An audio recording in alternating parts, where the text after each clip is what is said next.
नमस्कार, स्वागत छ तपाईहरुलाई मेरो यो च्यानल टेक्नो केडीमा। आजको यो भिडियोमा म तपाईलाई एनटीसी सिम सम्बन्धी महत्त्वपूर्ण जानकारी शेयर गर्न गइरहेको छु जुन तपाईहरुलाई धेरै नै काम लाग्छ।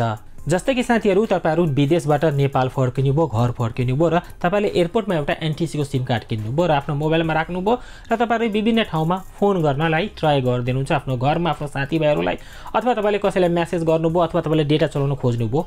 यस्तो अवस्थामा साथीहरु तपाईको त्यो सिममा कुनै सर्भिसहरु काम गर्दैन। एनटीसी को सिममा एउटा के प्रब्लम हुन्छ भने तपाईले नयाँ किन्नु भो भने त्यो सिमलाई एक्टिभ गर्नुपर्छ है, अनि मात्र काम गर्छ।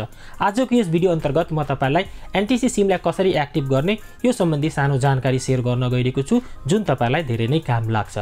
अब तपाईको घरमा पनि कुनै यस्तो टाइपको सिम छ जुन तपाईले धेरै ट्राई गर्नुभयो एक्टिभ भएन भने आजको यस भिडियोलाई अन्तिमसम्म हेर्नुहोला। एउटा कोड भन्छु, त्यो कोड डायल गर्नुस्, त्यो सिममा त्यो सिम सजिलोसँग एक्टिभ भइहाल्छ। सो जानिराख्नुस्, बुझिराख्नुस्, तपाईलाई धेरै नै काम लाग्छ। अब साथीहरु, तपाईहरुले हेर्न सक्नुहुन्छ मसँग छ एउटा मोबाइल फोन है।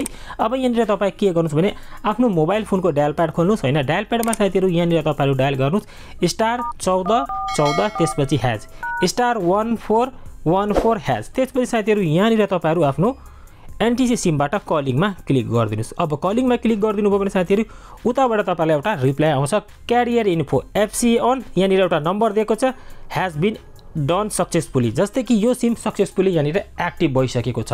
अब साथीहरु तपाईहरु फेरि पनि यहाँ आएर चेक गर्नुभयो भने यहाँनिर तपाईलाई देखाउँछ है। जस्तै कि यहाँनिर म फेरि पनि 1415 डायल गर्छु र यहाँनिर चेक गर्छु। अब यहाँनिर हेर्न सक्नुहुन्छ your number is already active status Nepal telecom. यसरी साथीहरु तपाईहरुले एक्टिभ गर्न सक्नुहुन्छ है आफ्नो सिम कार्डलाई। एकचोटी अवश्य पनि साथीहरु तपाईहरु पनि चेक आउट गर्नु होला तपाईको सिम एक्टिभ छ कि छैन। सो यही थियो आजको यस भिडियोमा जुन सानो जानकारी म तपाईलाई शेयर गरे। अवश्य पनि तपाईहरुलाई मन परेको होला। भिडियो मन परेको छ भने लाइक गर्नुस् र साइडमा मैले दुईटा काम लाग्ने भिडियोको लिंक दिएको छु।